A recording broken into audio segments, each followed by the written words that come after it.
Raíssa Guerin. Eu sou estagiária do MHR e também eu sou graduanda do curso de licenciatura em História da Universidade de Passo Fundo. Todos me ouvem bem? Tá bem.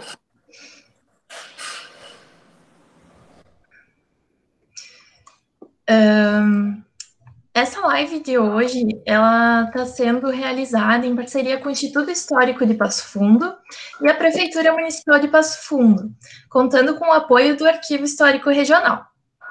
A live Passo Fundo, História, Memória e Patrimônio faz parte da programação da Semana de Aniversário do município de Passo Fundo, que seguirá com uma série de publicações especiais das instituições parceiras durante esse período, e em especial no dia 7 de agosto, que é o dia em que Passo Fundo completa 163 anos de emancipação político-administrativa.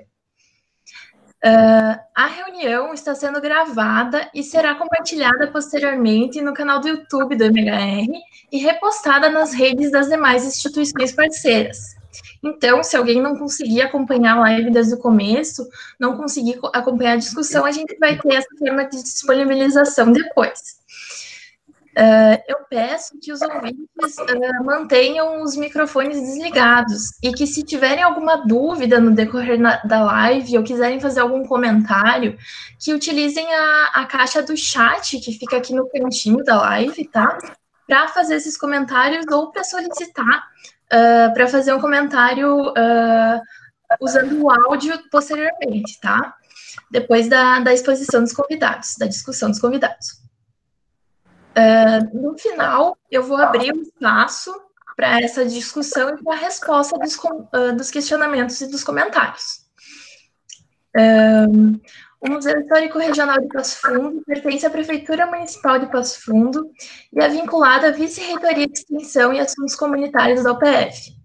Os museus estão localizados na Avenida Brasil, no centro de Passo Fundo, e atuam junto à comunidade passofundense através da realização de exposições com entrada gratuita, trabalhando também com agendamentos de turmas e grupos.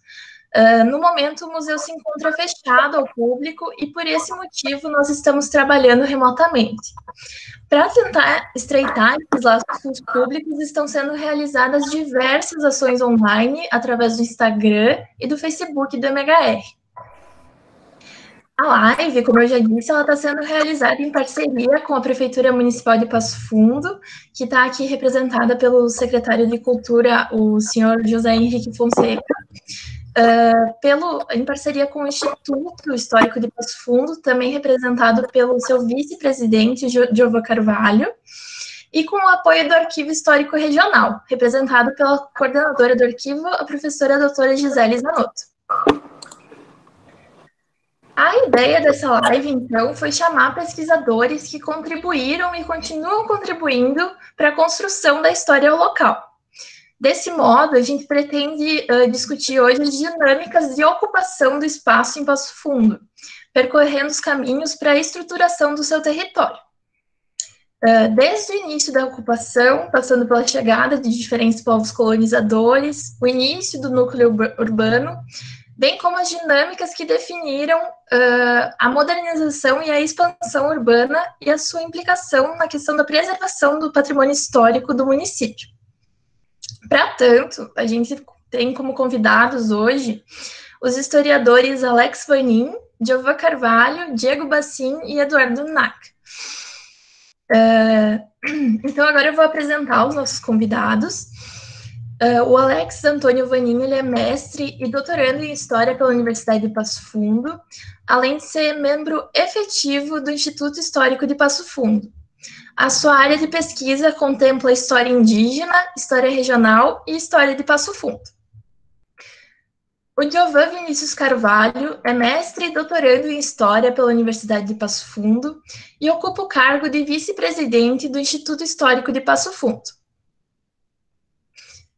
Diego José Bassin possui graduação em História pela Universidade de Passo Fundo e graduação em Filosofia pelo Instituto Superior de Filosofia Berthier de Passo Fundo. Ele é mestre em História no programa de pós-graduação em História da Universidade de Passo Fundo e mestre em Ciências Humanas pelo programa interdisciplinar na Universidade Federal de Fronteira Sul de Erechim. É doutorando em História no programa de pós-graduação em História da Universidade de Passo Fundo, tendo qualificado recentemente sua tese intitulada Propriedade Urbana e Racionalidade Capitalista, do assenhoramento ao crescimento citadino em Passo Fundo entre 1800 e 1950. Eduardo Roberto Jordão Pinac é graduado em História pela Universidade de Passo Fundo, mestre em História pelo Programa de Pós-Graduação em História da Universidade de Passo Fundo, com a dissertação Modernização do Espaço Urbano e Patrimônio Histórico, Passo Fundo, RS. É doutor em História pelo Programa de Pós-Graduação em História da Pontifícia Universidade Católica do Rio Grande do Sul, na linha de pesquisa Sociedade, Ciência e Arte, com a tese Passo Fundo e a Construção do Imaginário de Capital do Planalto, Comemoração, Memória, Visualidade e Políticas Públicas. Possui pós-doutorado no Programa de Pós-Graduação em Memória Social e Patrimônio Cultural da Universidade Federal de Pelotas. Eduardo foi estagiário do MHR durante a graduação e, posteriormente, como professor da UPF, atuou como coordenador pedagógico do Museu Histórico Regional. Atualmente, ele é professor adjunto da Universidade Federal de Campina Grande. Então, eu dou as minhas boas-vindas aos nossos convidados e eu espero que a gente consiga ter uma discussão bem legal a respeito da história local hoje e que a gente possa agregar conhecimentos em conjunto.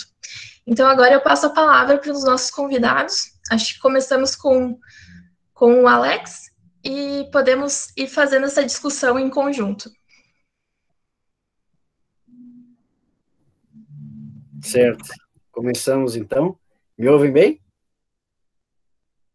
Sim. Beleza. Então, primeiramente, Raíssa, acho que em nome de todos, né? Todos nós 4 que estamos aqui, eu digo que é uma honra estar aqui nessa data que é tão especial para o município, né? Ter esse espaço é, sem dúvida, muito importante, né, na história de Passo Fundo, para a gente poder discutir e aproximar tudo isso que a gente vem vendo na academia e que a gente vem tentando popularizar, né, através do Instituto, através do museu, através do arquivo. Então, é um espaço, sem dúvida, muito interessante, né? E agradecer também a Prefeitura pelo apoio. Bom, de início não sei muito bem como é que a gente vai fazer, mas eu acho que a gente podia começar com aquilo que a gente tinha mais ou menos falado, né, de estabelecer a diferença entre município e cidade, né, começar aí desses 2 pontos, porque são 163 anos, como a Raíssa mencionou, né, de emancipação político-administrativa de Passo Fundo. Ou seja, é quando Passo Fundo deixa de ser o distrito de Cruz Alta e passa a ser uma unidade administrativa da província de São Pedro, autônoma, né? Algo que é bem diferente se a gente for tratar, então, dessa ocupação inicial lá do período do Cabo Neves, enfim, 1827, então, são uns 30 anos de diferença, né, que a gente tem aí, e que aí a gente está tratando mais especificamente do início da ocupação do espaço citadino, né, Diego? Do espaço que depois se tornaria a vila e posteriormente ainda a cidade. Então, para deixar bem claro, né, que a gente está aqui comemorando o aniversário do município, né, são 163 anos, mas que a cidade, a ocupação do núcleo urbano é anterior, né, fecharia, de acordo com as fontes, quase 200 anos, né, daqui 7 anos. Então, estabelecer essa diferença entre município e cidade é bem importante a gente começar falando disso, porque geralmente se confunde muito, né? Não sei se o Giovan quer complementar. Não, eu acredito que esse seja o ponto fundamental, a gente começar estabelecendo e pensando que, apesar de parecerem a mesma coisa, são coisas distintas, são processos, enfim, são divisões diferentes, né? Como o Alex mencionou, nós temos uma ocupação citadina, uma ocupação, uma formação inicial da cidade de Passo Fundo com quase 200 anos, aí quase bicentenário. Enquanto nesta semana, especialmente no dia 7 de agosto, nós comemoramos a emancipação política do município a partir, então, da instalação da Câmara Municipal de Vereadores no dia 7 de agosto de 1857. Então, esse é o aniversário, a data que foi escolhida também, que depois eu acho que o Kinak e o Bacin podem falar um pouco a respeito das escolhas, né? A data do 7 de agosto, aquelas datas. Ela, dentre as datas, né, ela foi a data escolhida para comemorar o aniversário do município. Nós poderíamos ter a data de 28 de janeiro, nós hoje temos como feriado municipal a data do dia 8 de dezembro, que é o dia de Nossa Senhora da Conceição, que é considerada, então, a nossa Santa Padroeira, que é um feriado religioso, e que é a data, então, que é feriado municipal. Ao contrário aí de muitas cidades que têm o aniversário do município como feriado. É até engraçado a confusão que se faz aí, porque nós temos o feriado municipal quando a gente está numa data que é relacionada à cidade de Passo Fundo, né? Que é o dia 8 de dezembro, também por uma escolha. Né? Essas datas todas, as comemoradas e as não comemoradas, são escolhas feitas por outros indivíduos. Mas isso depois eu deixo para o Kinak, que gosta de falar aí das escolhas e das rememorações. O Bacin, já que a gente está falando aí para começar a ocupação, o Bacin, pessoal, para quem está acompanhando aí, o Bacin está fazendo a tese dele e vai revolucionar aí, Bacin. Conta um pouco sobre a tua revolução citadina aí, sobre a história de Passo Fundo.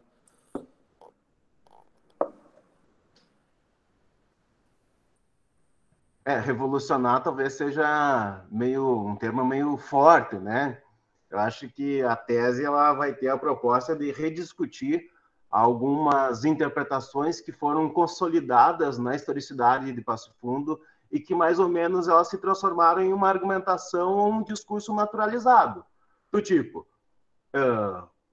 Manuel José das Neves chegou entre 1827 ou 1828, estabeleceu uma fazenda agropastoril na região, veio com a família, com os escravos, e aqui se apossou do território. O que a gente está começando a discutir é em que condições que ocorre esse processo de apossamento do território justamente nesse período de 1827, rediscutindo alguns marcos aí extremamente significativos da história passofundense a partir de uma releitura aí das obras do Antonino e da Delma. Então, uma das propostas da tese é repensar esse processo de ocupação territorial, que a gente está tentando não chamar mais de ocupação territorial, e sim um processo de assenhoramento das terras até então vistas como disponíveis naquela época, porque há uma interpretação que a região de Passo Fundo era um imenso vazio territorial, um deserto, e pelo fato de há um vazio territorial, então esses lusos brasileiros, que um desses representantes seria o Cabo Neves, se apropria desse território que ele havia ganhado em campanhas que ele, enquanto miliciano, havia desenvolvido em regiões de fronteira, e recebe uma doação de Sesmaria e vem para cá e se apropria do território. Então, o que a gente está tentando discutir numa parte da tese é justamente em que condições que acontece esse processo de ocupação territorial. Mas a fala do Vanin e a fala do Giovan me motivou a fazer uma aritmética básica aqui, pensando o seguinte, afinal, um dos pontos que a gente está discutindo é quantos anos Passo Fundo tem.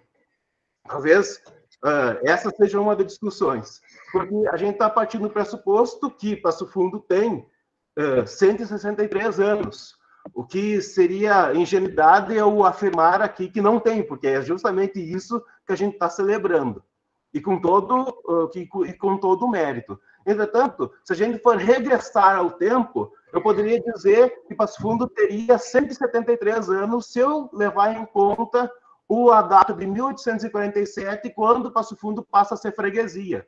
Ou então que Passo Fundo tem 193 anos, levando em conta a tomada de posse do território justamente por Manuel José das Neves em 1827. Ou ainda eu poderia afirmar que Passo Fundo teria 388 anos, levando em consideração a redução jesuítica de Santa Teresa em 1632, uma experiência que dura mais ou menos uns 5 anos, porque depois, a partir de invasões, destruições de bandeirantes, essa experiência ela é destruída e os ocupantes são transformados em cativos. O que a gente celebra, então, é justamente o processo de emancipação política administrativa de Passo Fundo, enquanto organização de uma cidade e um município já constituído. Entretanto, a nossa historicidade e o nosso pertencimento, esse caldo cultural que fez com que Passo Fundo se formasse, tem uma origem caigangue, tem origem indígena, tem origem luso-brasileira, e muitas vezes, talvez, a gente supervaloriza as experiências luso-brasileiras, que muitas vezes é dita como, Passo Fundo surge quando? Quando surge o capitão Manuel José das Neves, o primeiro povoador branco da região. E muitas vezes, talvez, a gente ignora esse passado aí, caigangue, em qual a gente é muito devedor. Eu não vou me estender mais muito sobre isso, porque eu quero recuperar isso depois, essa relação entre luso brasileiro e experiência caigangue, ao falar um pouco sobre o mito da Mãe Preta e o chafariz da Mãe Preta, que vai ser, acredito que a partir desse relato mítico aí, dessa experiência monumental em Passo Fundo, é um dos monumentos, para mim, mais representativos da cidade, porque ele conta com uma historicidade que permeia desde o século XIX até a atualidade. Então, eu deixo para chegar nesse ponto quando a gente partir mais com uma discussão patrimonial. Então, um pouquinho eu teria para falar sobre a ocupação, e se é que o meu raciocínio é válido, a gente celebra com todo orgulho os 163 anos de Passo Fundo. Entretanto, a gente não deve ignorar as experiências pretéritas dessa data que possibilitaram aí de discutir esse processo de ocupação. Eu posso aproveitar o gancho do Diego? Bacana, não sabia que o Diego estava trabalhando com essas questões atualmente. Só para complementar o que ele falou, porque eu acho realmente extremamente importante, e essa questão das datas que vocês levantaram, a questão, por exemplo, de 1827, ela é interessantíssima de ser revista aí numa historiografia local. Porque, na realidade, quem vai comemorar essa data aí, em 1927 é o próprio Francisco Antonino Xavier de Oliveira. Né? Na realidade, a única manifestação é o livro Terra dos Pinheirais, que, por sua vez, é um livro de memórias, né? Quem leu aquele livro sabe, né? Na realidade, há pouquíssimas fontes primárias ali. Ele está falando da sua rememoração. Então, é óbvio, quando o Diego fala, por exemplo, uma série de grupos foram excluídos, claro, a gente está falando de um historiador que escreveu um livro por suas memórias, é um livro que está ali a memória familiar dele. Né? Então, óbvio que ali tem escolhas, enfim. Então, é uma data que é escolhida em função de um sujeito que está localizado no tempo e no espaço e que, obviamente, está lembrando dos grupos do qual participava.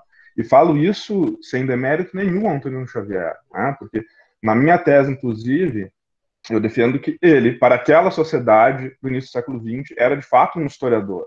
Né? Eu acho, às vezes, um pouco anacrônico a gente olhar esses historiadores do século XIX e dizer, não era um historiador. Não, peraí, o Antonino Xavier escreve esse livro, começa a escrever história quando não tinha nem faculdade de história no Brasil, né? Então ele era reconhecido como historiador. Mas a gente não pode deixar de fazer essa crítica. Ele é um livro de memórias, né? Ele é quase um livro autobiográfico, onde ele, né, ele com uma boa escrita abusa da literatura, né, enfim, das figuras de linguagem. Mas enfim, então ali está selecionada essa data de ser uma data de fundação do povoado. Então, na realidade, nós temos aí esse processo de seleção nessas datas, feito praticamente por ele, sozinho, num esforço sozinho de escrever esse livro, não deixar essa data passar em branco. E esse livro, depois, ele vai usar, inclusive, como uma das principais referências bibliográficas em outros escritos dele ao longo das próximas décadas. Quer dizer, então aí nós temos, sim, as escolhas de algumas datas, né? Aí, obviamente, que antes da fundação do Cabo Neves não era um vazio territorial, né? Havia outros grupos, como o Diego bem falou. Mas é isso, né? Eu acho que o mais importante também, talvez, do que debater as datas, é pensar as escolhas que se fazem em torno dessas datas. Né? E eu acho que o trabalho do Diego será interessantíssimo mesmo, né? Aí, como o Giovanni disse, vai revolucionar, de fato, a historiografia. Que é algo que eu notei na minha tese, mas eu não incidi sobre isso, né, porque não era bem o meu objeto de estudos. E acho que os nossos trabalhos vão deixando lacunas a serem preenchidas. Mas sempre me interessou isso, né? Quer dizer, esse livro em específico marca essa data de 1827 como a data de comemoração da fundação do povoado. E aí depois, na década de 50, então, se opta por comemorar um centenário. Calma. Um centenário. Calma, Eduardo. Que era isso que eu queria falar. Estão ouvindo bem? Calma aí, só um pouquinho. Não, só para concluir. Mas é isso, aí se comemora um centenário, se opta por outra data, que obviamente tem também, né, as suas né, influências políticas, econômicas, enfim. Mas é isso, eu deixo aí para o Giovanni comentar. Não, Eduardo, é que assim, ó, antes da gente falar, porque 57 e o centenário, ele tem, além da escolha de uma data, a escolha de um personagem, né? Então, eu ia comentar na fala do Diego, que o Diego esqueceu de uma das datas que a gente poderia considerar aí, que é 1800 e parem de me mencionar nos stories aqui, que tá atrapalhando minha fala. Que é a instalação da capela, né? Digamos assim, 1834, 1835, em que nós vamos ter aí também a presença do Joaquim Fagundes dos Reis, que é o personagem que depois vai, na década de 50, surgir então como fundador de Passo Fundo, deixando o Cabo Neves, de certa maneira, ali de lado, né, como fundador. Então, nós temos também a questão do primeiro morador, fundador, não que sejam questões, como é que nós vamos dizer assim, que precisam ser discutidas pura e simplesmente de se que um é mais importante que o outro, assim como as datas, mas porque todos esses acontecimentos são processos de seleção, né? Alguém selecionou, um grupo, né? Então resolveu direcionar atenção, digamos assim, para um personagem. E aí que eu vou colocar o Fagundes aqui, ó. Olha o busto. Olha ali o busto. Famoso busto. Esse é o que está no museu, Raíssa. Sim. Esse é o molde do busto do Fagundes dos Reis, em 1957, aqui, depois dele ter desfilado pela Avenida Brasil, no Jeep do Cobo, ele estava lá com os membros do Instituto Histórico, então, daquele período, lá na sede da Academia Passo Fundense de Letras.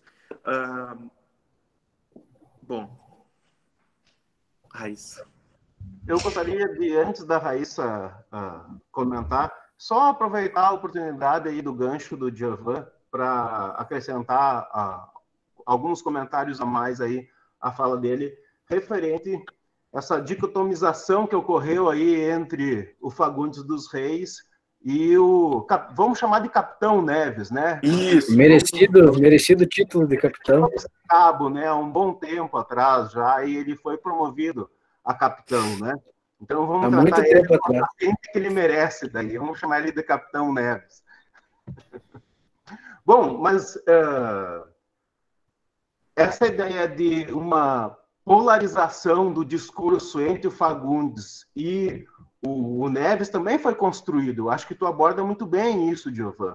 E há uma escolha que eu analiso como um modelo civilizatório. Não sei se eu estou correto, né, nessa minha compreensão. E eu vou tentar justificar por quê. Por causa que o Cabo Neves, quando chega em 27, e principalmente a historiografia de 1950, quando descreve essa chegada, vai descrever o quê? Um território hostil, habitado por coroados, e o Cabo Neves ele representa um modelo de civilização. Um homem branco, civilizado, ele funda uma fazenda agropastoril, modelo de produção, traz gado, traz a família, um modelo de moralidade aqui está instituído. Então, é uma forma de ser e viver no mundo, mais racionalizada, vinculada a um outro tipo de hábitos de vivência ou de experiência que era completamente contrário àquela experiência que tinha dos povos que habitavam a região até então, que eram as comunidades caigangues. Entretanto, depois, a própria historiografia de 1950, da década de 50, e aí eu vou usar nomes, né? Eu vou usar especificamente a produção do Antonino e a produção da Delma, vai relatar aí que o Neves ele vai ser semiletrado, ele vai ser uma pessoa vista como truculenta. Durante o período da Revolução Farroupilha, ele vai ser o cara que vai se aliar ao lado do Império, não vai ser ao lado dos Farroupilhas. Então, o Fagundes ele vai entrar com um outro modelo, uma outra visão de civilização, porque ele é letrado, ele ocupa um cargo administrativo, ele vem numa outra perspectiva, embora se diz que isso, republicano, né, fiel aos ideais farroupilhas. Então, quando se constrói a imagem do Cabo Neves, eu tenho que pensar ela em perspectivas diferentes. Ele vai servir para um determinado fim, em algumas perspectivas, que é a ideia de ocupação do território, e depois ele não serve mais, porque o Fagundes é muito mais interessante enquanto modelo de memória coletiva a ser afirmada e consolidada. Vou descender de quem? Para quem é melhor eu descender a minha memória histórica? Do Neves? Do Capitão Neves ou do Fagundes? E eu acho que essa rivalidade por memórias, eu acho que ela permanece viva ainda até hoje. Por causa que, quando tu mobiliza a ideia do Neves, enquanto fundador de Passo Fundo, tu está falando de um tipo social que a ele está atrelado um tipo civilizatório qual que ele implementou no território. E quando você fala do Neves, você está falando de um processo completamente distinto. Então, eu compreendo essa rivalização e essa polarização de memórias como modelos civilizatórios construídos principalmente a partir da historiografia de 1950, a partir da ideia de Passo Fundo que eu quero dizer naquela época. É claro que hoje em dia, 50 anos depois, a gente consegue compreender isso de uma forma bem diferente. Mas eu compreendo esses dois indivíduos aí como modelos de historiografia da cidade. E qualquer coisa que eu estiver falando errado, professor Tedesco, o senhor me corrija. Forte abraço. Pode deixar. Eu posso... Eu concordo, acho que há essa polarização aí na historiografia local entre os dois, mas eu acho que ela vai se dar um pouco posterior ao centenário de 57, né? Porque me parece que o centenário de 57, como toda data comemorativa nesse sentido, tem uma tendência de amortecer qualquer tipo de conflito social que possa surgir, sobretudo naquele período, né? Então, na realidade, problemas, né, em termos de disputas, enfim, de memória, de grupos, conflitos sociais acabaram, nesse caso em específico, não aparecendo, né? Mas também porque o Manuel José das Neves, nos discursos em torno do centenário, ele aparece, né? O Cabo Neves, ou o Capitão Neves, como se fala, ele aparece, né? Eu diria assim, há três grandes personagens no centenário de Passo Fundo, né? O Cabo Neves como esta origem, né, do território, e o Fagundes dos Reis, então, aí como, né, o paulista de têmpera de aço, né, essa expressão utilizada que, né, vai emancipar a cidade, e o próprio Antonino Xavier, né? Eu colocaria, ele adentra no centenário, ainda vivo, né, como um herói, né, que vai representar também um exemplo de cidadão passofundense, né, e ligando tradições republicanas, isso, pai da história, quer dizer, ele entra como uma espécie de sujeito que vai adentrar esse panteão. Eu colocaria esses três personagens históricos durante o centenário, eles são, nos discursos, naquele momento, afirmados como heróis, né? E o Antonino ainda vivo, então, como o exemplo, não só de um historiador, né, mas da sua atuação política em prol do município. Isso é trazido também, né, nos discursos, aparece muito, os livros dele, que são, né, publicados ali, republicados, na realidade, no centenário. Então, toda essa biografia dele vem à tona, não só como historiador, mas como um personagem da história da cidade, enfim, que contribuiu para o crescimento, para o progresso municipal. O que é um pouco contraditório, né? Porque muitos dos livros dele, a gente identifica uma nostalgia muito forte frente ao progresso da cidade, né? Eu acho interessante, né? A escrita dele é um pouco, né, tem um ar poético nostálgico em relação, né, aos costumes que se perderam, né, enfim, quando o passado era mais simples, mais honesto, enfim. Acho que cada geração tem esses sujeitos nostálgicos que vão dizer que o passado era melhor, enfim, né? E ele tinha esse discurso. No entanto, a sua biografia é usada ali como exemplo de progresso. Mas, enfim, só para fazer esse comentário, acho que são os 3 personagens ali de 57. Posteriormente, sim, vai se dar essa rivalização, aí eu concordo, sim, o Cabo Neves acaba ficando, né? E há sempre na historiografia local eu digo aí, essa historiografia da primeira metade do século XX, do Antonino, posteriormente da Delma, uma tentativa muito forçada de ligar, né, o republicanismo da Guerra Farroupilha com o republicanismo, né, do Partido Republicano do final do século XIX, que é uma tentativa bem forçada, né, são coisas completamente diferentes, mas tenta se ligar uma ideia de continuidade, então, né, dos revolucionários da cidade, lá do decênio heróico que o Antonino narra, e, posteriormente, os republicanos, do qual o Antonino, né, vai ser membro do partido. Enfim. Exato. Só para complementar, sobre essa parte do Neves, né, só para a gente refletir um pouco, né, sobre o quão pouco a gente tem de informação sobre o Neves, né, porque em certo ponto, tudo que a gente tem, digamos assim, em termos de narrativa sobre Manuel José das Neves, é muito mais uma construção a posteriori do que efetivamente algo baseado em fatos ou em fontes que a gente pode fazer uma checagem, né?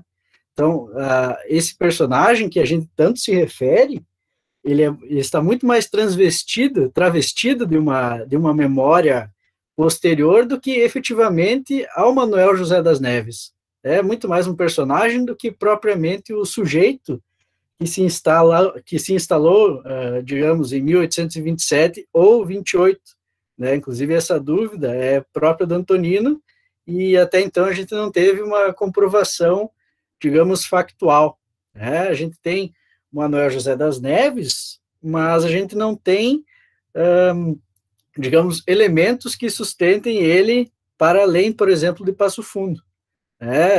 Eu acho que essa historiografia ela deu um jeito de consolidar a figura do Neves como muito utilitária, do ponto de vista da fundação, surgimento de Passo Fundo, né, do núcleo urbano, e a estabelecer um certo limite para a existência do Neves, porque se a gente for ver, Manuel José das Neves ele está muito limitado justamente a esse contexto do surgimento de Passo Fundo, e apenas isso, né? Porque se a gente fosse estabelecer uma comparação, por exemplo, com outros personagens históricos, por exemplo, trazidos pela Delma Guem ou pelo Antonino, a gente vai ver que, pelo menos, se sabe quando nasceu, onde nasceu, quando morreu e onde morreu, né? E isso do Neves, que ainda foi consagrado como cabo, a gente não tem. A gente tem pouquíssima informação,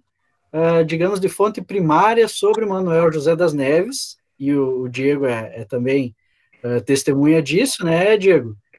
São pouquíssimas coisas que a gente tem sobre esse primeiro período do Passo Fundo, principalmente porque a gente pensa também que Passo Fundo tem o quê? Tem menos de 10 anos de ocupação ali no núcleo, quando estoura a Revolução Farroupilha. Então, a gente tem uma série de fontes que estão perdidas ou se perderam para sempre desse primeiro período, né, do Passo Fundo, núcleo urbano inicial, e Passo Fundo, distrito de Cruz Alta, aí, né, Departamento das Missões, enfim.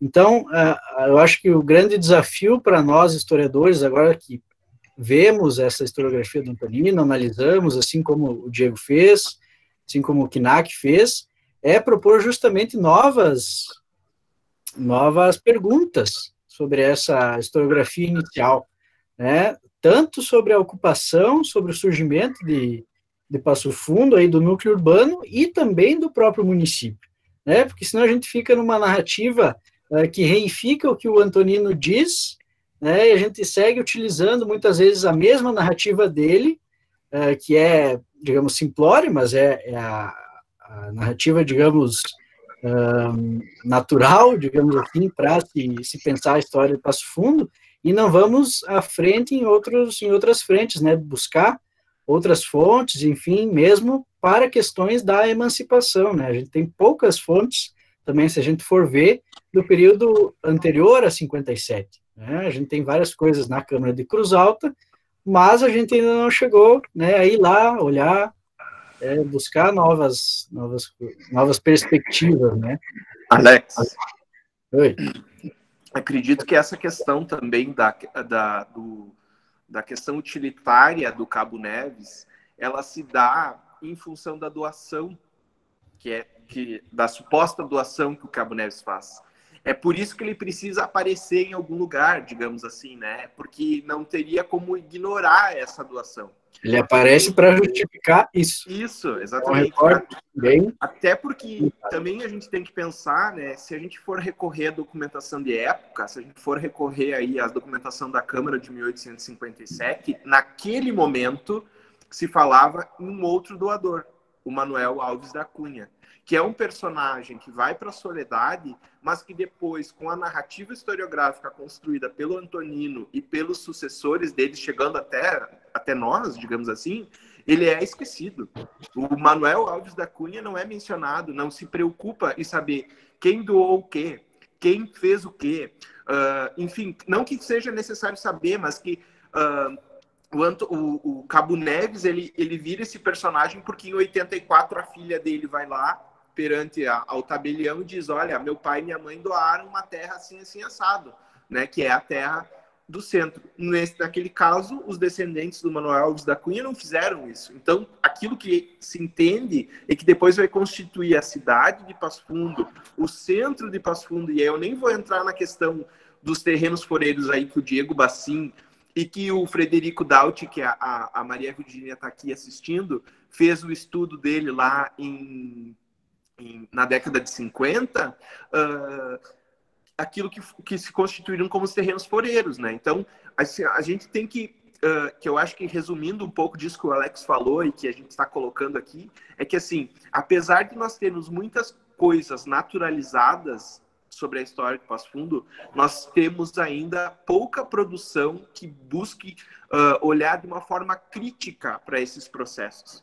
A gente diz, bom, em 1827 chegou o Cabo Neves, em 1834 foi feita tal coisa, fulano doou a terra assim, assim, assado, e aí a gente não tem ainda uma investigação histórica mais aprofundada sobre esses processos e esses personagens que estavam inseridos em redes de relações, em redes de poder, em também, daqui a pouco, enfim, uma infinidade de coisas aí. Então, a vereda histórica em Passo Fundo ainda tem muito a ser feita, assim, eu acho que nem o Knack e o Diego, que estudaram a questão, por exemplo, do patrimônio em Passo Fundo, o Knack a partir de uma perspectiva aí do centenário, de modernização urbana, que tem tudo a ver com o patrimônio, e o Bassim com a questão da situação da Mãe Preta, que, por exemplo, nós temos aí menções à sociedade abolicionista, nós temos um monumento dirigido à Mãe Preta, mas nós não temos nada escrito sobre a escravidão em Passo Fundo. Nós temos vestígios dessa escravidão, vestígios desse processo, mas a gente ainda naturaliza isso como, enfim, não se questionam essas coisas. Então, temos muito a ser feito ainda. Não, eu só reforçar isso que tu falasse, Giovanni, porque, de fato, eu acho que a produção histórica, de conhecimento histórico, por um viés acadêmico, né, dá para dizer até, né, científico nesse sentido, né, das ciências humanas, das ciências sociais, ela é muito recente, né? Claro, acho que quando eu e Diego começamos a fazer a graduação ali, salvo me engano, o primeiro livro que tenta dar uma explicação histórica assim, para o desenvolvimento da cidade é o livro do Ney Dávila, né? Sim. E aí depois tinha o Passo Fundo, uma história, várias questões, e acho que um livro do professor Tedesco, que acabou de sair, que era aquele Urbanização, Resistência e Exclusão. Sim. Era isso, né, quando a gente começou a estudar na graduação. Né? E aí, enfim, essa parte do século XIX, mais recuada, de fato, a gente naturaliza as próprias colocações do Antonino Xavier. Né? Como eu já disse, né, com todo respeito, sem nenhum demérito, são livros quase de memórias, né? Então, na realidade, muitas vezes, e falo isso, inclusive, nos próprios trabalhos que eu escrevi, alguns no mestrado, ainda na graduação, acredito que o Diego também, a gente vai lá e coloca essas datas, e coloca ele como referência, mas hoje acho que a gente já está conseguindo aí, um ciclo de produções maiores, fazer essa crítica, né, como o Alex falou, como você falou, né, de criticar essas fontes.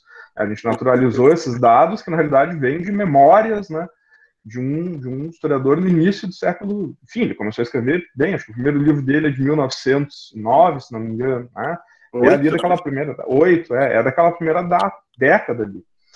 Então, ainda falta fazer essa pesquisa ainda sobre a história da cidade, com fontes, né? Buscar essas fontes empíricas, né? Isso que tu colocas, Kinak, a respeito do desmerecimento é algo também que a gente precisa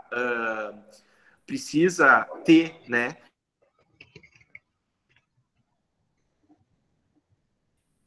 Ué? Acho que travou, né? Acho que o Giovanni travou. Não, e só para complementar aqui, enquanto o Giovanni... voltou. Voltou? Voltou. Quando a gente fala sobre uma questão de produção historiográfica, a gente tem que tentar deixar claro para todo mundo, enfim, até mesmo para nós, de que não é voltou. É que o pessoal tá me ligando aqui, estou no celular. A gente tem que deixar claro que não é eu vou parar de falar. Não é desmerecimento pelo que foi produzido. Por exemplo, muito do que nós temos e tudo que a gente tem relacionado, a grande parte relacionada aí, que sejam baseado em memórias, se deve ao Antonino. Mas a gente tem que entender que ele era um homem situado, como o Kinak falou, em um tempo e um espaço específico. E que muitas das coisas que ele escreveu a partir da visão de mundo e do espaço onde ele estava. Do mesmo modo a professora Delma, do mesmo modo aí o Cafrune, por exemplo, né, que vou ter que agora puxar a brasa para o assado do Instituto Histórico, que o Cafrune é um dos responsáveis por grande parte da documentação que nós temos do século XIX preservada hoje, se deve ao trabalho de transcrição que o Cafrune faz na década de 60. Né? Quando os livros da Câmara, enfim, os relatórios, eles estavam em processo de deteriorização, esse indivíduo, então, passa a datilografar essas fontes, que é o que nós temos hoje, né? Em Passo Fundo, pelo menos, né? Claro, que aí nós temos fontes diversas espalhadas por vários pontos. Mas muito se deve ao Cafrune também, né, que apesar de não ter produzido algo sobre o 19, talvez até por entender que a obra do Cafrune já fosse suficiente, se volta então para um período anterior, né, que é o período jesuítico, como o Diego falou lá no início. Ele se volta para essa questão dos indígenas, ele se volta para a questão dos bandeirantes e dos jesuítas. O que de certa forma também, hoje nós temos que voltar a isso. Né? Nós temos um colega lá, o Fabrício Vicroski, que fez a tese dele sobre a Santa Teresa, mas porque a gente tem que desmistificar e tirar da cabeça que a ideia é que as coisas que foram escritas, elas são suficientes sobre determinados pontos. E é esse o ponto que eu queria colocar, que eu estava tentando colocar sobre a escravidão, né? Muito precisa ser dito ainda sobre Passo Fundo, né? As relações na Primeira República, que a Raíssa vai estudar, né? Então, nós temos aí talvez até mesmo a relação de que nós, enquanto estudantes de história, fazemos sobre a história local, né? E que talvez durante muito tempo no início da consolidação dos programas e dos cursos de história, ela tenha sido visto como algo menor, algo... Ué, caiu de novo. O Giovanni trancou. Não tá dando certo. Crescer. Eu vou parar, tá, de falar agora, porque estão ligando de novo, tá? E eu deixo com vocês. Agora eu não me manifesto mais. Eu gostaria de fazer uma pergunta para o Alex. A gente pode, né, Alex? Alex, Diga. na verdade, no início da tua fala, ela me encheu de expectativa, sabe? Porque eu jurava que tu ia falar sobre a documentação do Arquivo Nacional do Fundo do Marquês de Barbacena. Mas daí tu começou... Estava esperando o momento que tu ia perguntar. Ia falar, não falou, e aí eu acho que tu deveria comentar. Acho que sim, acho que é interessante, né? Teve um período aí no ano passado que eu e o Giovanni, principalmente, a gente estava meio encucado, e o Diego também, com essa questão do Neves, né? E daí a gente vive problematizando, assim, os pontos que a gente sabe da vida dele, né?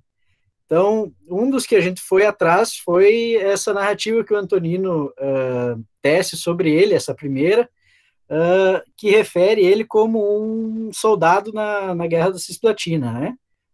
Brasil contra o Uruguai, lá contra a província Cisplatina, que resulta na criação da República do Uruguai. E daí a gente foi atrás de buscar se de fato existia algo da Cisplatina para trazer sobre o Neves, enfim, para que a gente pudesse pensar sobre esse indivíduo, principalmente, né? Porque coisa de Passo Fundo não ia ter, obviamente. Então, teve um belo dia que estava lá pesquisando no Arquivo Nacional e decidi buscar sobre a Cisplatina. E daí chega lá um determinado documento, de acho que quase 200 páginas, não lembro agora, de que era a lista dos soldados, cabos, tenentes, capitães, e tudo à mão, obviamente, né? E daí fomos lá, nos atiramos dentro daquele documento para descobrir que na penúltima página, né, tinha lá cabo Manuel José das Neves, listado aí no 5º Batalhão do 24º Regimento de Cavalaria Ligeira, que estava atuando na Batalha do Passo do Rosário, a última batalha que resulta na derrota brasileira, e lá estava o Cabo Neves, então, listado lá como desertor, né? Teria participado, então, dessa última ação do Exército, como o Antonino diz, porém ele era um desertor, né? E por aí a gente pode começar a ter outras ideias, a buscar, a ter outras perguntas, outros questionamentos sobre esse sujeito, principalmente no sentido de que, fuçando mais aí nesses documentos, a gente vai ver que existe muitos desertores e que os desertores vão entrando nesse território, então, como o Diego bem disse, que é considerado desocupado, desabitado pelas administrações, né, que existem no período, digamos, Rio Pardo ou São Borja, mas que, na verdade, também já é ocupado pelos diversos grupos indígenas, né? Os Caingangue, com certeza, estão aí. É um território dominado pelos Caingangue. Inclusive, isso suscita vários questionamentos sobre como o Neves fez para não morrer neste... Não, brincadeira. Mas como essas relações que se dão, não se dão de forma simples. Você está entrando em um território que é hostil, que é dominado por um grupo étnico que que oferece muita oposição ao assentamento desses homens, né? Não só o Neves, mas os outros que já estão nesse território, que posteriormente vai ser Passo Fundo, Bernardo Castanho da Rocha, Alexandre da Mota, e outros que já estão nesse território antigo do Passo Fundo, mas lembrando, o Neves é o que funda o núcleo urbano que depois vai se tornar a sede do município. Então a gente pode problematizar sobre quem é esse cidadão e começar a ter outras ideias sobre de onde ele vem e por que direto da Cisplatina ele teria vindo para cá, né? Já que essa é justamente talvez a ideia do Antonino, né? Diz que ele luta no Passo do Rosário e de alguma forma no final do ano ou no início de 28 ele está aí em Passo Fundo. O que eu acho que a gente pode problematizar é que possivelmente ele não estava sozinho, né? Possivelmente ele não fosse o único desertor aí nesse local. E isso é factível se a gente for pensar que, vendo aquela lista da Cisplatina, a gente tem no batalhão, que é o seguinte ao do Neves, que é o 6º Batalhão, a gente tem mais pelo menos 3 nomes que também estão aí nessa região, que são da família Velho, que estão em Vacaria, e o da família Lara, que já estão no Campo do Meio. Então aí a gente tem alguma proximidade do Neves com esse pessoal, que eles não são desertores, mas lutaram na mesma batalha, praticamente no mesmo batalhão, possivelmente se conheciam, e os Velhos, com certeza, justamente porque, posteriormente, mas daí é uma outra história, os filhos do Neves casam com mulheres da família desses 2 ex-combatentes. Então, isso só para dizer, só para dar uma palhinha do que a gente vem tentando problematizar, né, Diego, e buscar novas perguntas sobre este cidadão, Então, de fato, ele lutou na cisplatina, né? Podia ser uma dúvida, podia ser um erro, enfim, mas algo que a gente conseguiu puxar, e isso nos permitiu trazer novas perguntas para esse debate. Né?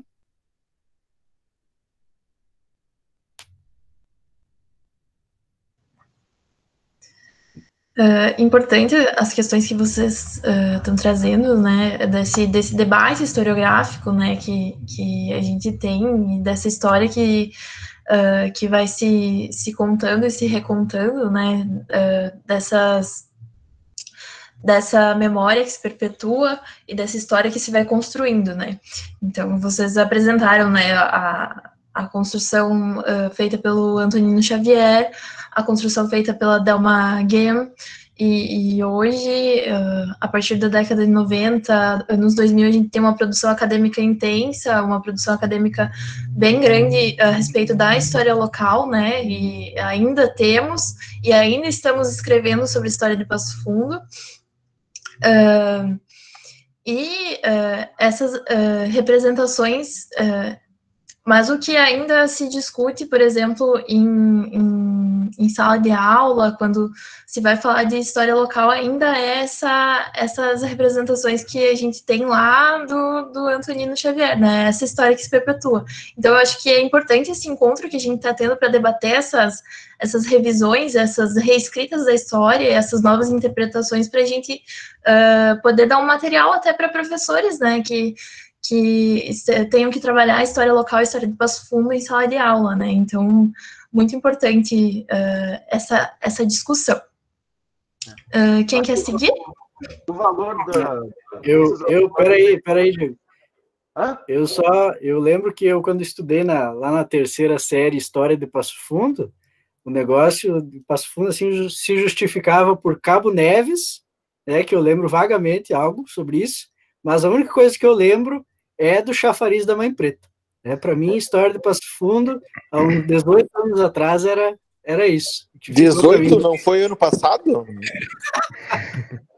Foi a lenda da Mãe Preta. Eu acho que a gente tem que reafirmar o valor inestimável que esses autores eles tiveram e eles têm e vão continuar tendo para qualquer tipo de estudo historiográfico. Entretanto, eu acho que como a Raíssa fala, é necessário colocar essa produção historiográfica em perspectiva, que é aquilo que o KNAC alerta. É produzido num contexto histórico específico, a partir de um sujeito histórico específico, dotado de intencionalidades na hora de produzir aquelas narrativas, e eu acho que na hora da gente conseguir ler e interpretar essas narrativas, esses pontos eles têm que ser levados em consideração. Senão a gente se seduz pelo texto e reproduz aquilo que está dito, não pensando historicamente aquilo que foi dito, mas adotando aquilo como verdade. E aí, se a gente adota como verdade e adota como verdade inquestionável, a gente reproduz sem muitas vezes saber o que a gente está produzindo. E mais que isso, contrastar aquilo que foi dito a partir da possibilidade de acesso à nova documentação historiográfica que a gente tem hoje em dia. Por exemplo, a documentação acessada pelo Alex e pelo Diovan no Arquivo Nacional é extremamente reveladora sobre a questão do Neves. E põe em xeque boa parte dessa tradição historiográfica que se produziu acerca do processo de ocupação do território passofundense, principalmente referente à cidade de Passo Fundo. Eu só gostaria de reforçar também a importância que foi, acho que, obviamente, os espaços de circulação e produção do conhecimento, né? O Diego entrou nesse ponto, né? Quer dizer, era um sujeito que escrevia num determinado espaço, num determinado contexto, e os espaços de produção e circulação do conhecimento eram outros, né? E hoje a gente vive outros espaços, né? Eu acho que após a fundação da universidade, sobretudo, né, de Passo Fundo, cria-se outros espaços, cria-se o curso de História, uma pós-graduação. E aí, só reforçar e parabenizar, né, o trabalho que né, os colegas estão fazendo no Instituto Histórico, né? Eu acho que estão dando, né, uma vitalidade aí na busca de documentação, enfim, acho que isso é fundamental. E eu, pessoalmente, né, sempre gosto de fazer essa referência ao Museu Histórico, né, que eu acho que é um importante espaço de trabalho. Como a Raíssa falou, eu fui estagiário, depois, quando fui professor, substituto, e voltei como coordenador. o meu estágio no museu foi o que me despertou a estudar essas questões, né? Então, ter esses espaços bem estruturados, autônomos para realizar pesquisa, é fundamental. Né? Eu, se não fosse o meu estágio no museu, bom, talvez tivesse seguido a carreira acadêmica, mas em outras pesquisas, né? Que me levou a estudar inicialmente a história da cidade, posteriormente, né, aprofundar questões sobre memória, patrimônio, né? Foi esse período de estagiar no museu. Então, acho que é sempre importante, né, nas cidades que vão estudar a sua memória, a sua história, ter esses espaços autônomos. Né?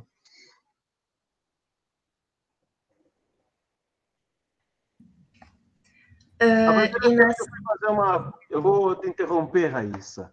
Perdão, mas eu vou tentar recuperar um pouquinho daquilo que foi dito e tentar analisar isso a partir de um monumento histórico, porque eu queria não que a gente deixasse essa noite sem ter a oportunidade de discutir patrimônio, sabe? Então, eu gostaria de entrar dentro desse aspecto aí. Eu acho que a gente discutiu, rediscutiu e definiu alguns pontos assim estratégicos para repensar a questão da ocupação do território passofundense, principalmente a partir aí desse marco simbólico que é quase uma espécie de pai fundador, né, o Capitão Neves.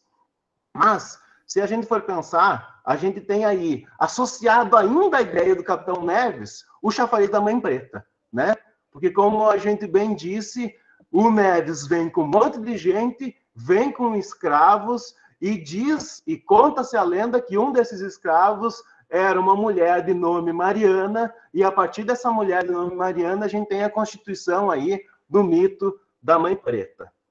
Entretanto, o chafariz, ele data da primeira construção de 1863. E aí, a data, para mim, ela era extremamente significativa, porque eu pensava o seguinte, 1863. Então, é antes do processo de abolição da escravatura no Brasil. E aí, a primeira pergunta que eu fiz foi, nossa, em Passo Fundo, antes do processo de abolição da escravatura, existia uma sociedade pró-abolição, pró-fim do sistema escravagista. Porque se em 1863 é erigido um monumento que vai homenagear, no século XIX, uma mulher, e, além disso, uma mulher escravizada, eu só posso estar falando num contexto social completamente diferente, que distingue de todo o restante do Brasil. Depois, investigando, eu fui ver que não era bem assim como eu estava pensando. Então, o que eu posso dizer sobre o chafariz da Mãe Preta é que ele tem uma primeira construção realmente em 1863. A gente subestima ou a gente não compreende a expressão chafariz no contexto do século XIX, porque quando a gente pensa em chafariz, a gente pensa em alguma coisa com esguicho d'água que serve para embelezamento de algum espaço paisagístico, e chafariz no século XIX é um lugar que serve para abastecimento de água potável a uma determinada vila, freguesia, lugarejo, povoado, e essa é a ideia de chafariz. Então, o chafariz da Mãe Preta é o quê? É um lugar que serve para abastecimento da água na cidade de Passo Fundo. E ele vai servir como sinônimo de abastecimento da água desde o 19 até a metade do 20. Porque até a metade do 20, boa parte da cidade não tinha aí um sistema de água potável encanada. Então, se a gente for ver, ele vai ter a sua vida útil nesse sentido por diversos anos. Aí, diz a lenda que essa mulher escravizada, Mariana, cativa do Cabo Neves, tinha um único filho. Esse filho era o amor da vida dela. Esse filho some, e aí a sua mãe chora tanto a sua ausência que Jesus menino vem a seu encontro e diz que o seu filho se encontra na mansão celeste. Aí, Jesus menino, comovido pela dor dessa mãe, diz a ela que ela pode fazer um pedido. Aí ela pede, que a única coisa que ela realmente quer é ir encontro ao seu filho, mas ela gostaria que ficasse em algum lugar de memória. E aí, das lágrimas da Mãe Mariana, surge o chafariz da Mãe Preta.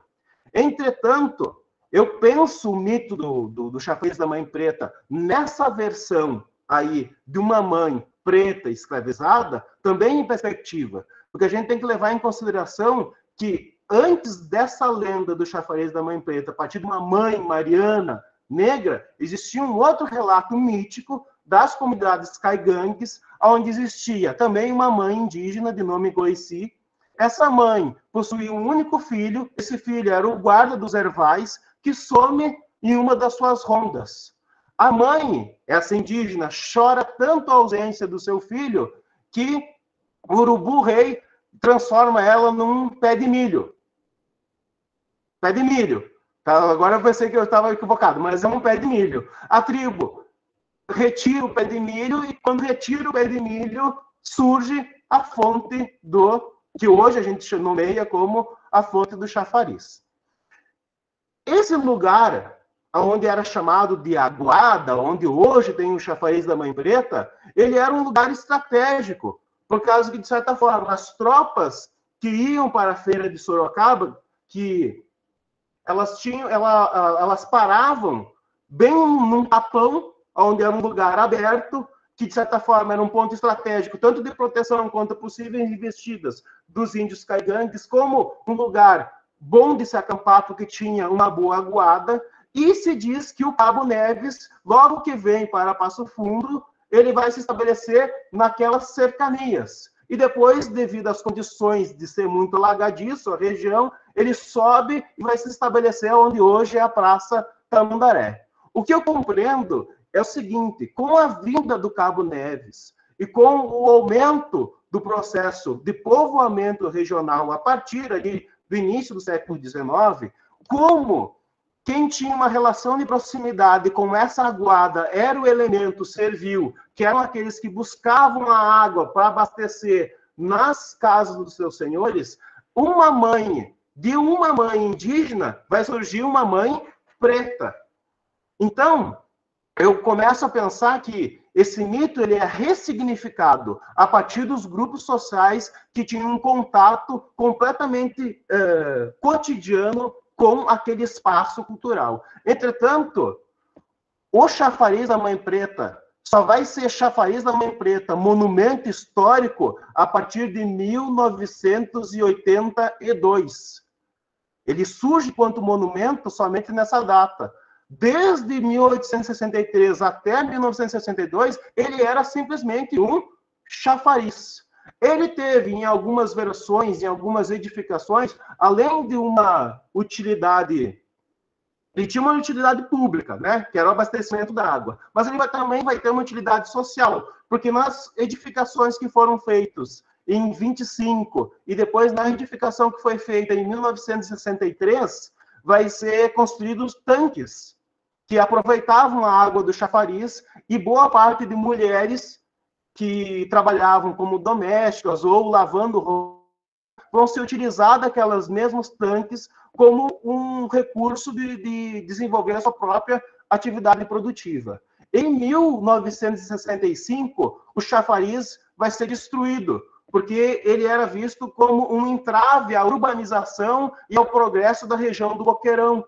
E aí, porque ele estava bem no entroncamento das ruas 10 de Abril com a rua Uruguai. E a partir desse momento, quando o chafariz é destruído, a Prefeitura Municipal tem um jornal O Nacional, que data de 1965, que diz que uma comissão feita por mulheres de cor vai até o gabinete do prefeito municipal e reivindica que seja construído um monumento em memória à Mãe Preta. Isso em 1965. Desde 1965 até 82, não tem nada a respeito ao chafariz. Ele é um espaço que foi destruído para que aquela área fosse urbanizada. E na gestão de 82 é reinaugurado o chafariz como a gente conhece hoje, a partir da ideia agora de um patrimônio consolidado, com uma área regularizada. O que eu quero frisar aqui, contando todos esses elementos aí do chafariz, é que, para mim, ele é um patrimônio histórico-cultural, ele possui uma materialidade e uma imaterialidade. Ou seja, ele é um monumento constituído, ele tem uma parte física, mas associado a essa parte física, ele tem toda uma memória de uma construção que vem desde o século XIX até o Passo Fundo de hoje. E que muitas vezes a gente passa por essa região e que até aos dias de hoje ela fica invisibilizada. Me parece que as pessoas não têm muito sentido, ou não veem muito sentido ou significado naquele patrimônio. Entretanto, existem algumas iniciativas que são completamente reconfortantes nesse sentido. E eu vou citar alguma delas, do tipo, o Grupo Alforria de Passo Fundo, que ali eles têm um grupo artístico musical, que tem produção com algumas danças, eles construíram, agora eu não vou saber a data exata, uma música chamada de Mãe Preta. E aí, o grupo, a partir da composição, conseguiu, ao seu modo, ressignificar e dar uma visibilidade ao chafariz da Mãe Preta a partir da lenda. Se a gente for pensar, tem um quadro na Academia Passo Fundense de Letras, que, se eu não me engano, a data é de 2007, que também é uma reinterpretação do chafariz da Mãe Preta. Eu acho que a autora é Batiste, só não vou me lembrar o primeiro nome dela.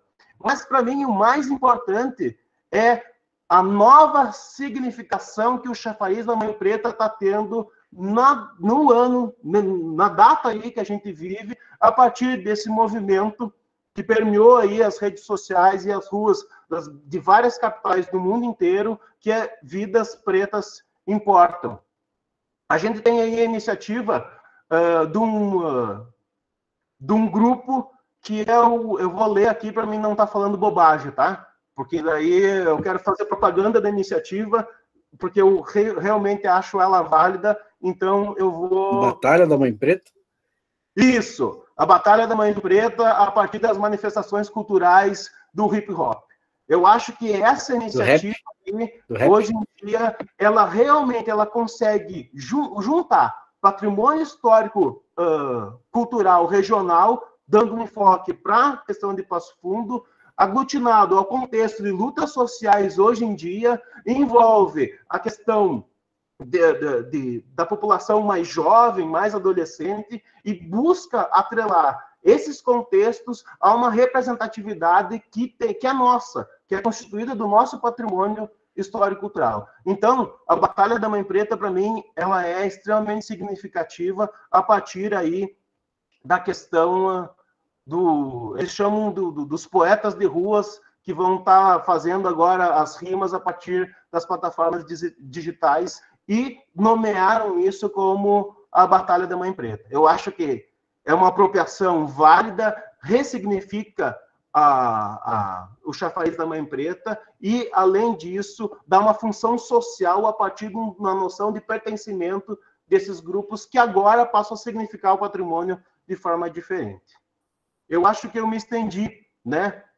Não era a minha intenção, mas eu só queria frisar essa relação, tentando pegar algumas questões atuais nossas de hoje em dia e como é que isso respinga, de certa forma, em alguns bens patrimoniais que a gente tem hoje. Para mim, a experiência mais representativa é a Batalha da Mãe Preta.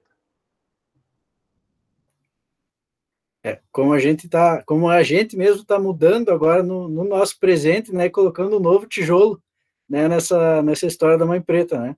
Como isso vai sendo alterado ao longo do tempo, desde o 19 até hoje, né? A lenda da Mãe Preta é certamente algo que permeia aí toda a história de Passo Fundo, né, Diego? Isso é bem interessante, e a Batalha da Mãe Preta é bem significativa nesse sentido. Bom, acho que... Não sei qual que era o nosso limite de tempo, Raíssa. Acho que já estouramos.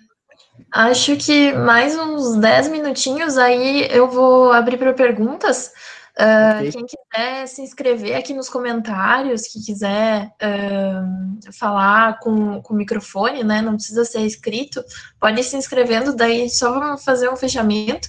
Quem sabe falar mais um pouquinho dessa questão da construção da cidade mesmo, da urbanização dela e da questão do patrimônio histórico, que vai iniciar ali, principalmente com o centenário, né, com planejamento, plano de desenvolvimento urbano, se não me engano. E aí, diretor? Isso, plano diretor. Desculpa. E aí, quem quiser se inscrevendo para dúvidas, pode ir colocando aqui nos comentários do chat. E mais uns 15 minutinhos de fala, uns 10 minutinhos para a gente fechar, e daí a gente vai para as dúvidas. Eu, antes que o Kinak fale, eu vou só falar uma coisa, depois essa questão do plano diretor, que eu sei menos, eu deixo para o Bacim e para o Kinak. Mas só fazer uma provocação para nós, historiadores, e para quem quiser pesquisar aí, pensando história de Passo Fundo, né? Vamos pensar que são 163 anos de história e que a gente tem ainda muitas veredas dessa história a ser percorridas, né? E eu gostaria de tratar isso no sentido de município mesmo, porque geralmente, aí tem o Kinak e o Bacim para concordarem comigo, geralmente a história de Passo Fundo a gente essencializa ao núcleo urbano ou ao primeiro distrito, né? Vinculamos sempre a história de Passo Fundo à cidade e assim permanecemos. Inclusive, podemos dizer que muitos de nós, inclusive eu, enfim, muitos historiadores, temos feito isso, mas eu penso que seja necessário também um esforço de pensar nesse Passo Fundo, nesse município que vai se alterando ao longo do tempo. Tanto pela questão das emancipações, né, Diego, mas pensar em um Passo Fundo, principalmente, por exemplo, no século XIX ou nas primeiras décadas do XX, um Passo Fundo que é articulado para além da cidade. Se a gente for pegar, por exemplo, a Revolução Federalista, e a gente tratar apenas do núcleo urbano, a gente vai ter um pedaço da história, né? Porque, por exemplo, um dos grandes regimentos federalistas ficava em Coxilha, com o coronel Amâncio Cardoso. Então, a gente tem que pensar sempre nessa história do município, né, buscando englobar, de fato, o município como um todo. Pensar mais, talvez, nessa divisão político-administrativa, mas, obviamente, não recortar apenas ela, não de uma maneira rígida, enfim, mas pensar para além do núcleo urbano em questões mais gerais. Claro que quando tratamos da cidade, mas existem movimentos maiores, quando o Passo Fundo era maior, né? Vamos lembrar que Passo Fundo ia até as barrancas do Rio Uruguai e ia até lá no Lagoão, depois de Soledade. Então, toda essa questão, por exemplo, da ocupação, ou do assenhoramento do território aí no século XIX, é fundamental que a gente entenda para além do Passo Fundo urbano, pensar Passo Fundo em uma perspectiva mais ampliada. E assim, outras questões que vêm aí no final do século XIX e também durante, digamos, até meados do século XX. E pensar que também Passo Fundo hoje é algo bem mais reduzido do que já foi. Então, quando a gente tratar de um Passo Fundo antigo ou do Passo Fundo do século XX, a gente tem algo muito maior nesse sentido, e eu penso que seja um desafio para nós historiadores encaixar esses outros pontos do município, por mais que existam essas histórias municipais desses municípios que foram emancipados, digamos aí, Sertão, Carazinho, Coxilha, a gente tem, numa perspectiva histórica, Passo Fundo como a união disso, Quem sabe a gente conseguir articular com historiadores locais ou com historiadores aqui da UPF que buscam esses outros locais, amarrar mesmo essa história do Passo Fundo, Enfim, apenas uma proposição, uma provocação para nós fazermos no futuro, quem sabe. Agora deixo a palavra com os nossos colegas.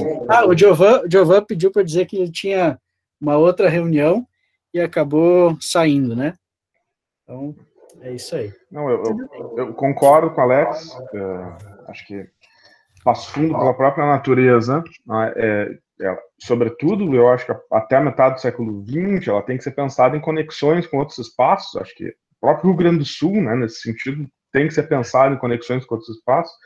E Passo Fundo, por sua natureza, de fato, ela sempre foi um entroncamento, enfim, de circulação de pessoas, de circulação econômica. Então, pensar Passo Fundo limitado, eu diria também, não só no seu aspecto político-administrativo, mas pensar a cidade como compondo uma região do sul do estado, não só do Rio Grande do Sul. Então, pensar nesse sentido é importante.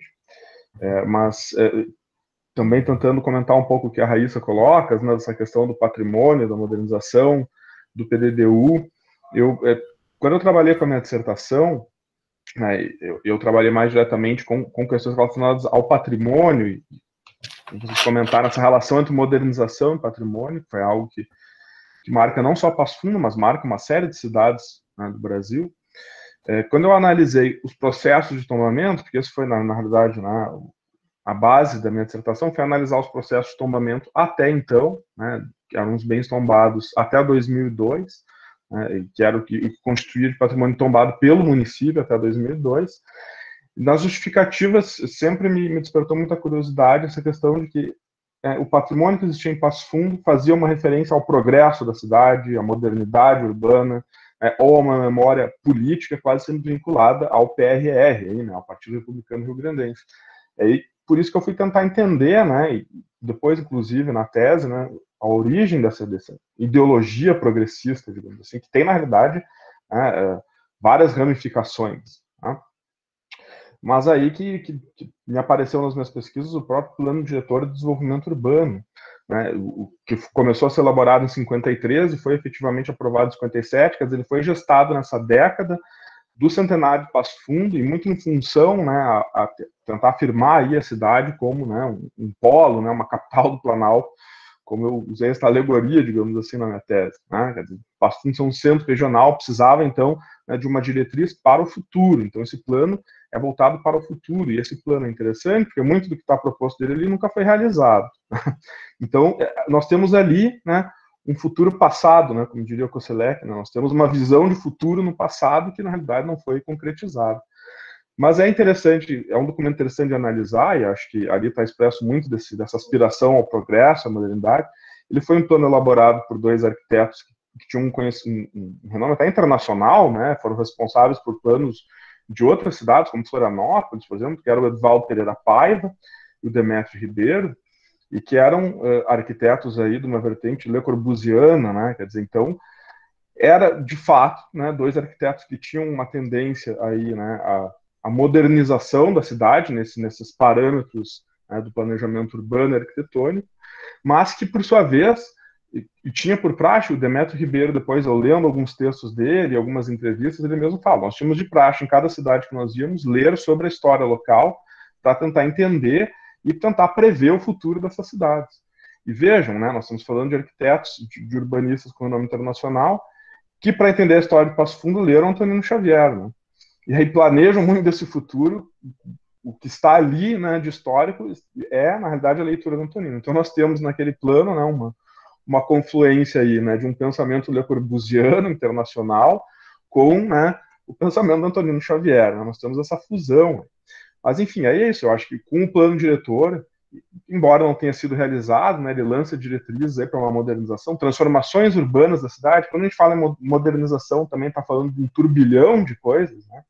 Aqui, não vou nem entrar nesses detalhes do que é moderno, modernidade, modernização, mas, enfim, a gente está falando de um turbilhão de transformações urbanas que vão se acelerar ao longo da década de 50, década de 70, e aí, como o Alex falou, por processos que são mais amplos, né? Eu acho que as transformações que, por exemplo, só para dar um exemplo, né, as transformações que aconteciam no campo, no Brasil inteiro, né, nos anos 60 e 70, Passo Fundo vai receber uma série de migrantes do campo para a cidade, quer dizer, a cidade incha a população, né, do ponto de vista urbano, incha, as periferias incham, né, e aí leva-se um processo de transformação que nos anos 80 e início dos anos 90 começa, de fato, na realidade, reconfigurar a fisionomia urbana da cidade. E aí que nos anos 90, então, né, não há uma política pública efetiva, né, de preservação da memória, mas há iniciativas muito esparsas de determinados políticos ou determinadas pessoas com vínculos patrimônios que querem preservar a sua memória.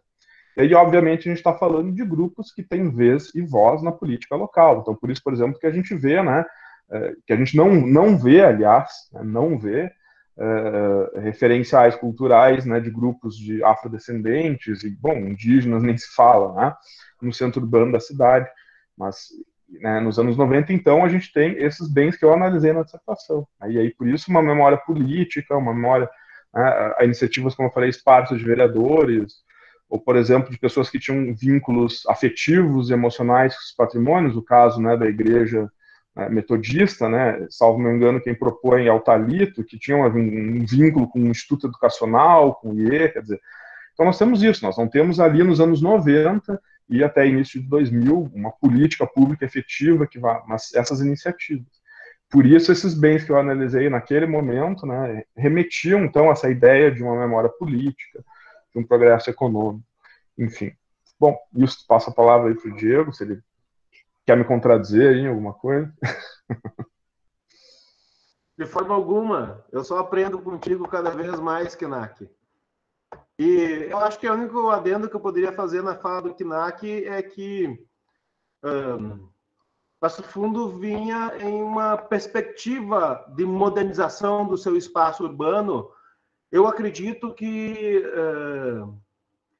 a década de 50 é o grande ápice, né? Porque ele vai conseguir conjugar tanto a questão do centenário, a conjugação do plano diretor. Então, eu acho que tudo isso ele se materializa em uma grande ideia de consolidação de Passo Fundo como a capital do Planalto Médio. Eu acho que isso que o Kinak aborda muito bem e para mim, o estudo dele ele é referência nesse sentido. Mas, mesmo assim, anterior dessa coroação máxima da década de 50, a gente pode citar também, por exemplo, se eu não estiver enganado, em 1919, eu tenho o primeiro plano de saneamento, que também é a partir da iniciativa do Saturnino de Brito, que é um dos principais... como é que é a palavra agora? Saneador? Sei lá o que é. Que é o principal cara aí que pensa o saneamento no Brasil inteiro. Sanitarista, né? Isso. E aí, se a gente for pegar algumas fontes, tipo o Jornal Nacional, por exemplo, eles vão estar constantemente falando sobre a precariedade das construções na Avenida Brasil e vão tentar fazer um diálogo entre o antigo, que deve ser refutado, e o novo, que deve ser desejado. E que, de certa forma, entra dentro daquilo que aconteceu em outras... comparar Passo Fundo a outras capitais, talvez seja um pouco estranho, mas, por exemplo, a gente vai ter no Rio de Janeiro o processo de destruição das antigas casas populares, aonde para remodelação de vias. Em uma mesma proporção mais diminutiva, assim, digamos assim, esse mesmo processo aí vai estar acontecendo no Brasil, vai estar acontecendo em Passo Fundo. Vai ter um discurso sobre as condições de habitabilidade e as condições sanitárias para se morar em determinados lugares. Vai ter, a partir desse momento, e principalmente a partir da instalação da ferrovia em 1898, um novo fluxo econômico e que, de certa forma, muda o traçado da cidade, que, de certa forma, estava concentrado no Boqueirão e agora tem o que alguns historiadores chamam, e eu particularmente gosto, que é a conquista do Paço. A ideia é que agora a cidade vai se estender via Avenida Brasil até chegar ao Rio Passo Fundo. E, ao mesmo tempo que ela vai ter essa amplitude de crescimento, ela vai também se desenvolver no traçado da ferrovia. A General Neto vai ser uma via que ela vai ser completamente valorizada. E dentro dessa questão entra um problema que o senhor Dauti explorou, que é a questão dos terrenos forreiros municipais. Porque, de certa forma, os terrenos forreiros municipais, eles passaram a ser vistos como um entrave ao desenvolvimento urbano da cidade de Passo Fundo, porque eles não poderiam ser comercializados. E eles estavam situados numa região mais nobre da cidade, que via desde a ferrovia até mais ou menos via desde a ferrovia ali até mais ou menos o Paço. Então, era uma área onde existiam os terrenos forreiros gigante dentro da cidade. E era um problema a ser resolvido, que, curiosamente, ele é resolvido também na década de 50. Porque Passo Fundo passa a ter agora um modelo de propriedade condizente a uma ideia de propriedade vinculado a uma modernidade, que é a ideia de propriedade privada. Porque até então, o Instituto de Terreno Forreiro, ele era atípico. Ele existia dentro do Código Civil brasileiro, mas ele era vinculado a uma ideia não tão moderna assim. Eu acho que o processo de modernização da cidade da década de 50, ele é extremamente complexo, e eu confesso que eu me valho do seu estudo, Knack. Entretanto, eu compreendo a partir da ideia da constituição da propriedade privada. Mas eu acho que é isso. Eu penso também que a valorização dos estudos regionais, aonde põe a cidade de Passo Fundo em perspectiva com determinadas regiões, ele ganha vulto, e hoje em dia a gente pode falar e rever aquilo que esses historiadores produziram, muito também por conta do programa de pós-graduação em História da UPF. Aí a gente é filho disso, né, Knack? A gente estava na graduação e o programa estava se constituindo ali no ano de 2000, se eu não estou enganado. Eu acho que a primeira tese a ser defendida foi a tese da Eronita, da professora Eronita, em 2000. E lá para cá são 20 anos aí, e muitos estudos vinculados à ideia de estudo regional.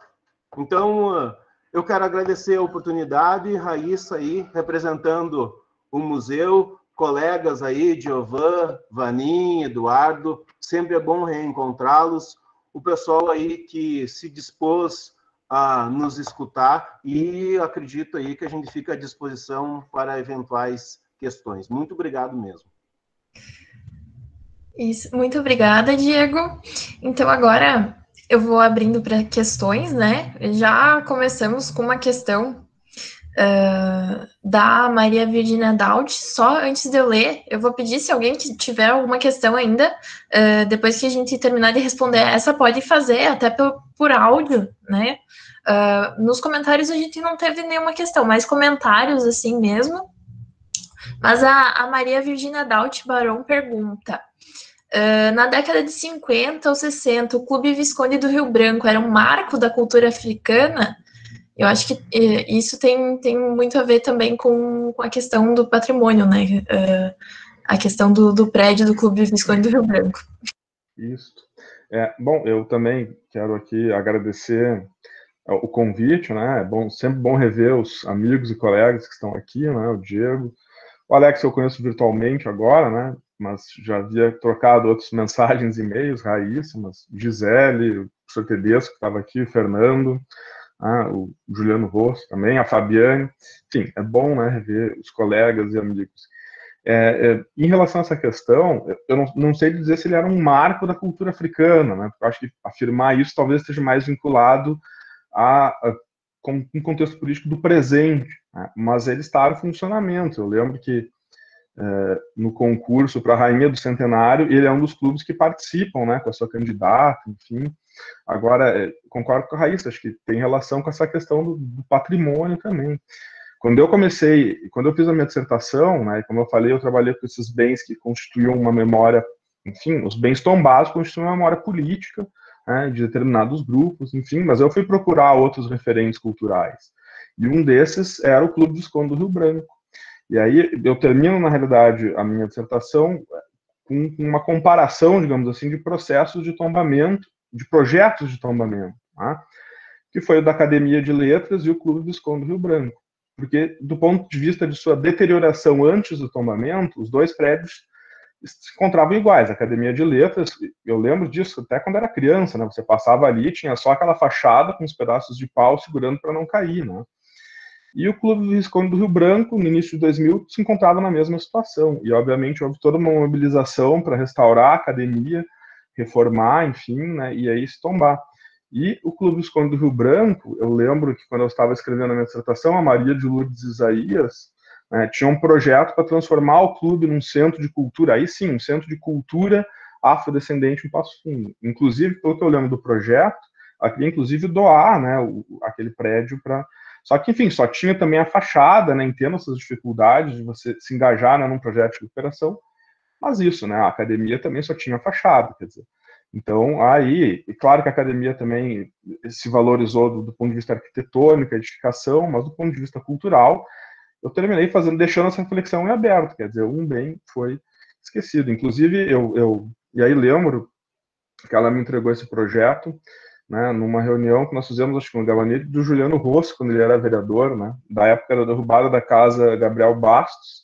Fomos eu, Ironita, acho que o Paulo Monteiro, mais um professor da arquitetura, e ela me entregou lá esse projeto, dizendo, olha, eu quero aqui, né, e, enfim, né, mas acho que acabou não indo para frente, né, mas eu, inclusive, usava esse projeto, naquele projeto ela deixava muito claro que uma das justificativas para ela fazer aquele projeto era a exclusão desse grupo da historiografia local, né, quer dizer, então já dava para ver claramente essa consciência, essa espécie de ressentimento também, né, de não ter aquele espaço devidamente valorizado ali naquela década de 2000.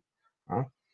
Mas acho que sim, o Clube Visconde Rio Branco estava em funcionamento nos anos 50, né? Não sei se restrita a comunidade, né, afrodescendente, mas ele estava ali em funcionamento, sim, e né, com essa participação intensa da família Isaías, né, naquele clube.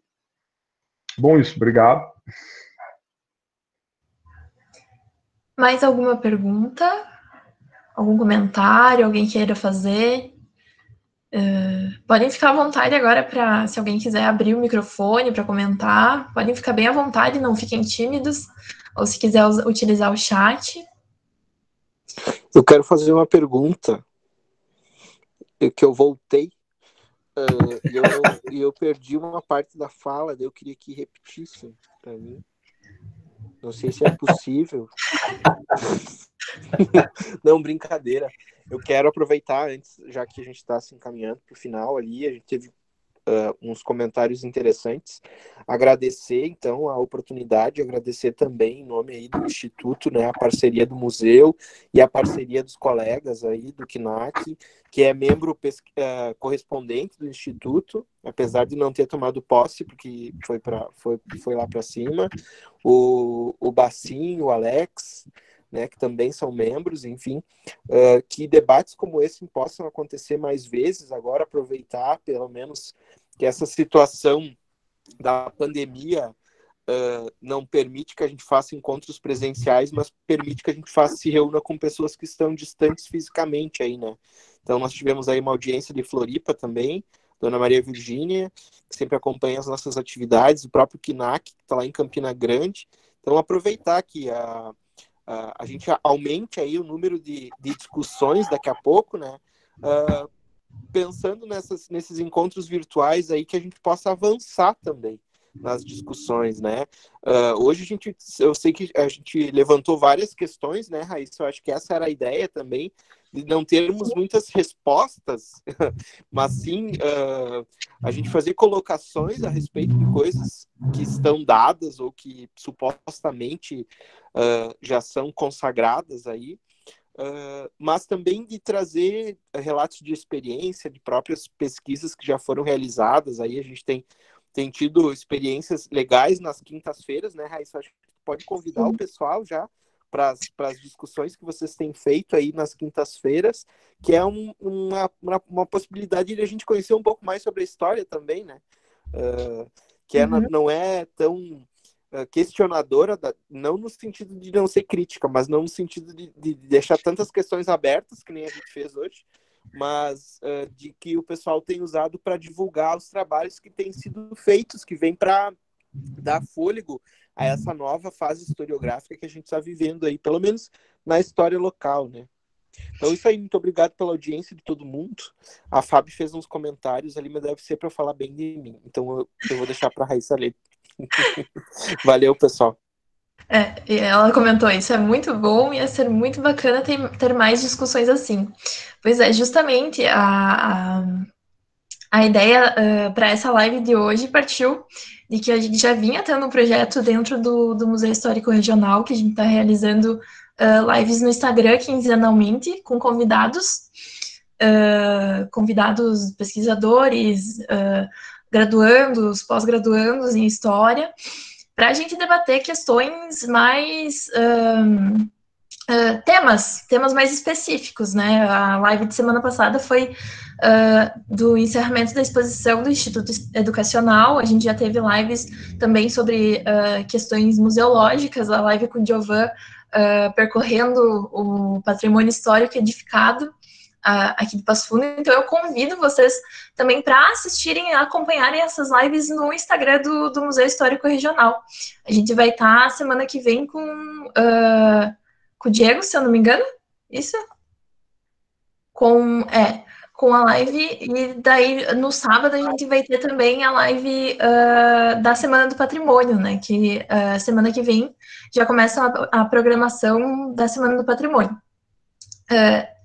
Nessa semana a gente pensou que não ia caber numa live do Instagram, né, o Instagram ele é limitado, a live ela só dura 1 hora, e como a gente queria fazer algo maior, algo com mais convidados, que a gente pudesse ter essa discussão maior, a gente decidiu fazer pelo Google Meet, mas eu reforço que a gente está gravando essa live e depois ela vai ser passada pro YouTube do MHR, então mais pessoas vão poder assistir e vai poder ser compartilhada, né? Quem gostou, quem ouviu até aqui, quem nos acompanhou, pode compartilhar com os amigos, com outras pessoas que tenham interesse nesse assunto, né? Não sei se alguém mais queria fazer um comentário final, senão eu já vou me encaminhando para o encerramento da live. Acho que faltou só eu agradecer, agradecer pelo espaço, e que acho que falando em nome de todos, quando digo que nós nos sentimos honrados, né, de estar aqui na presença de todos, e mais honrados ainda pela presença de tantas pessoas que nos assistem, né? Então, deixar aí nosso agradecimento geral. Eu que quero agradecer vocês, foi muito boa a nossa conversa hoje, vocês têm muito a acrescentar a respeito dessas discussões, como o Giova disse, algumas questões a gente deixa em aberto, né, mas ficam para reflexão e para aprofundamento, para um posterior encontro, quem sabe. E muito obrigada por se disporem a estar aqui hoje, por terem aceitado esse convite, né? Muito obrigada a todo mundo que ouviu até aqui, que nos acompanhou até aqui, que comentou, que fez questionamentos. Obrigada por acompanhar. Como eu disse, a live vai ser compartilhada depois no YouTube do MHR e repostada pelas demais instituições, então fiquem à vontade para compartilhar. E muito obrigada a todos até aqui. Eu vou encerrando essa live e espero encontrar vocês numa próxima oportunidade. Parabéns, pessoal. Boa noite a todos. Valeu.